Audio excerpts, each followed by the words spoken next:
adalah gembalaku, takkan kekurangan aku. Saudara-saudara terkasih, selamat pagi, salam jumpa lagi dalam Sabda Siap Saji 14 Mei 2021, di mana kita merayakan pesta Santo Matias Rasul. Mari kita berdoa dalam nama Bapa, Putra, dan Roh Kudus. Amin. Bapa yang penuh kasih, sepeninggal Yudas Iskariot, maka murid yang dipilih Yesus berkurang. Dan dari 120 orang yang ada, diadakanlah undian. Maka Matiaslah yang dipilih menjadi rasul pengganti Yudas Iskariot. Persyaratan yang diajukan oleh Petrus terjadi dalam dirinya, yaitu bahwa dia dibaptis dan terus mengikuti Yesus sampai pada kebangkitan Yesus. Itulah Matias yang diam-diam setia mengikuti Yesus. Maka dalam gereja perdana kemudian Matias menjadi uskup seperti rasul-rasul lainnya. Kami mohon berkat-Mu Tuhan, semoga keteladanan Santo Matias hadir dalam diri kami, tekun mengikuti Engkau, tidak banyak berbicara, dan merenungkan sabda-Mu dan menghasilkan buah dalam hidupnya. Demi Kristus Putra-Mu dan pengantara kami, kini dan sepanjang masa. Amin. Tuhan bersamamu dan bersama rohmu. Inilah Injil Yesus Kristus menurut Yohanes, dimuliakanlah Tuhan. Pada perjamuan malam terakhir, Yesus bersabda kepada murid-muridnya, seperti Bapa telah mengasihi aku, demikianlah juga aku telah mengasihi kamu. Tinggallah di dalam kasih-Ku itu. Jikalau kamu menuruti perintah-Ku, kamu akan tinggal di dalam kasih-Ku. Seperti aku menuruti perintah Bapa-Ku dan tinggal di dalam kasih-Nya. Semuanya itu Kukatakan kepadamu, supaya sukacita-Ku ada di dalam kamu dan sukacitamu menjadi penuh. Inilah perintah-Ku, yaitu supaya kamu saling mengasihi, seperti aku telah mengasihi kamu. Tidak ada kasih yang lebih besar daripada kasih seorang yang memberikan nyawanya untuk sahabat-sahabatnya. Kamu adalah sahabatku jikalau kamu berbuat apa yang Kuperintahkan kepadamu. Aku tidak lagi menyebut kamu hamba, sebab hamba tidak tahu apa yang diperbuat oleh tuannya. Tetapi aku menyebut kamu sahabat, karena aku telah memberitahukan kepadamu segala sesuatu yang telah Kudengar dari Bapa-Ku. Bukan kamu yang memilih aku, tetapi akulah yang memilih kamu. Aku telah menetapkan kamu supaya kamu pergi dan menghasilkan buah, dan buahmu itu tetap. Supaya apa yang kamu minta kepada Bapa dalam nama-Ku, diberikannya kepadamu. Inilah perintah-Ku kepadamu, kasihilah seorang akan yang lain. Demikianlah Injil Tuhan, terpujilah Kristus. Gimana ya kalau kita saat ini menggantikan Yudas Iskariot seperti Matias? Sisinya undian tuh, jadi boleh katakan dikocok, diambil namanya. Lalu apa boleh buat, dia harus ikut. Dan Matias adalah seorang pemungut cukai yang tekun mencatat pemasukan, pajak, menyetorkannya. Rupa-rupanya Matias adalah orang yang jujur, yang disiplin, yang tekun, bertanggung jawab, tidak banyak mulut. Tetapi dia kemudian dipilih dan diutus untuk menjadi uskup. Membidangi yang berbeda dengan apa yang dipegang sebelumnya, uang. Sekarang yang dipegang adalah iman taruhannya. Lalu apa yang dibuat oleh Matias ini? Ya, dia berpegang pada Injil pada hari ini. Di mana pada saat itu rupanya dia juga hadir dalam perjamuan malam terakhir, di mana Yesus berbicara tentang kasih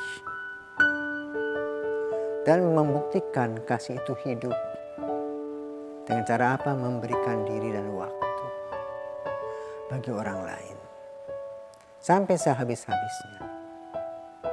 Sebagaimana kemudian direfleksikan oleh para murid, itulah yang dilakukan Yesus. Dan kita yakini sampai hari ini bahwa Yesus berkorban untuk dosa-dosa kita. Matius mengolah kata-kata Yesus. Apa katanya? Supaya sukacitaku ada di dalam kamu dan sukacitamu menjadi penuh. Artinya, mengikuti Yesus harus ada kegembiraan. Kan di dalam langkah-langkah Yesus ada kesulitan-kesulitan, tapi juga banyak berkat-berkat yang berkelimpahan. Maka kuncinya adalah kesetiaan. Dan Matias sudah setia mengikuti Yesus. Karena itu mari kita belajar setia. Apa sih kuncinya Matias dalam kesetiaan? Tahu, satu disiplin. Artinya apa? Dalam kegiatan hari rutin itu diikuti.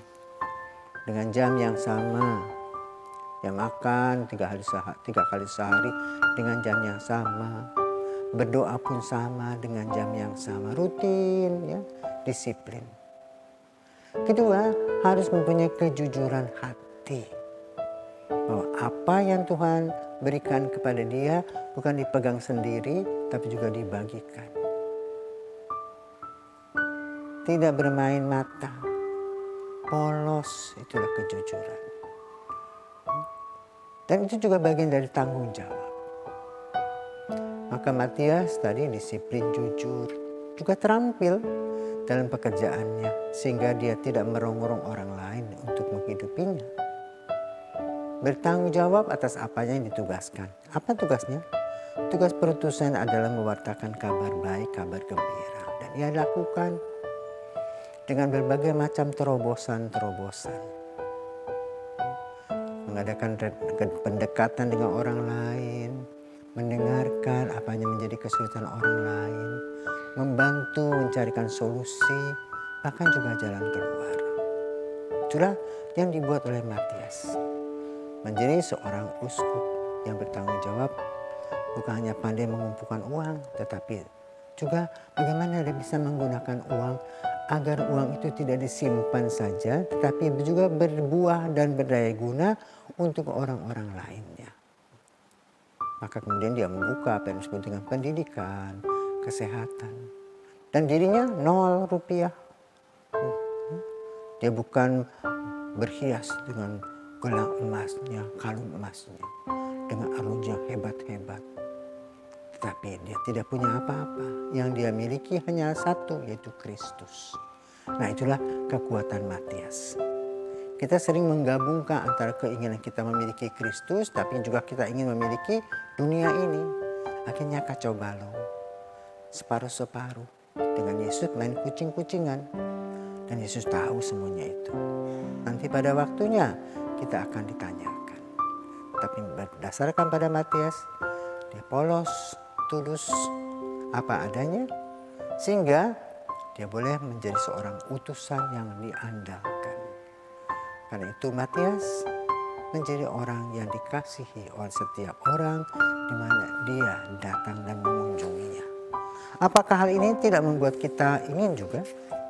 Tentu, tapi marilah kita sekarang membuka hati pikiran kita bertanya, sejauh manakah kita atau saya mencintai Yesus?